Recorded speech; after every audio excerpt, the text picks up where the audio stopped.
Үйден шықпай қалай ECP ключ ашамыз? Ол үшін egov.kz порталына кіреміз.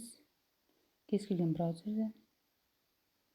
Және Қазақстан Республикасының электрондық үкіметі деген бар.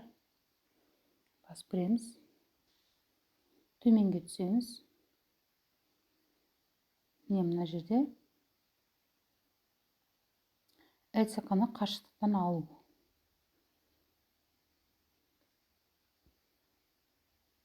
Және онлайн сұрауды басамыз.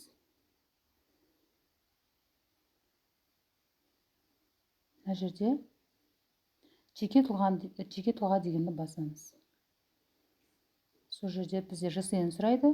Кімге ашу керек ECP, соның ЖСН жазамыз. Және сұраныс жіберу деген батырманы басамыз.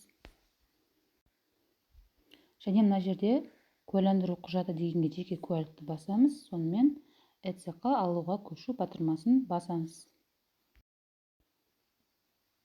Енді бізге ЖСН жазу керек болады. Яғни кімге ECP ашамыз, сол адамның ЖСН жазамыз. Және астына телефон номерін жазатын боламыз. Бізге бұл номерге SMS келеді, сондықтан жұмыс жасап тұрған номерді жазамыз.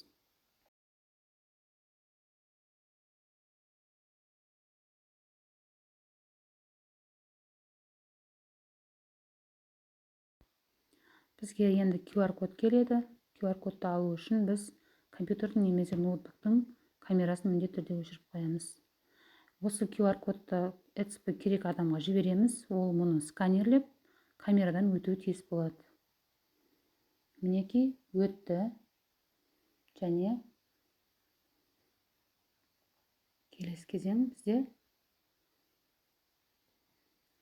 мына батырманы басамыз және енгізу.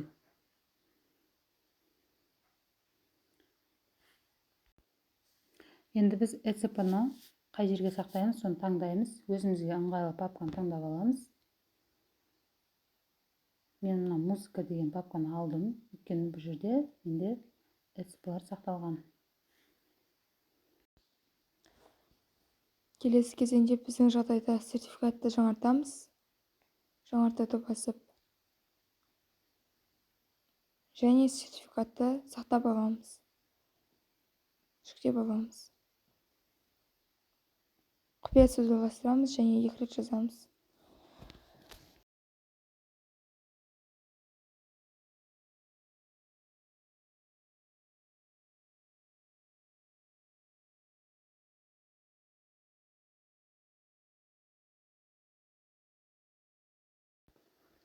Міне осымен ECP ашылды.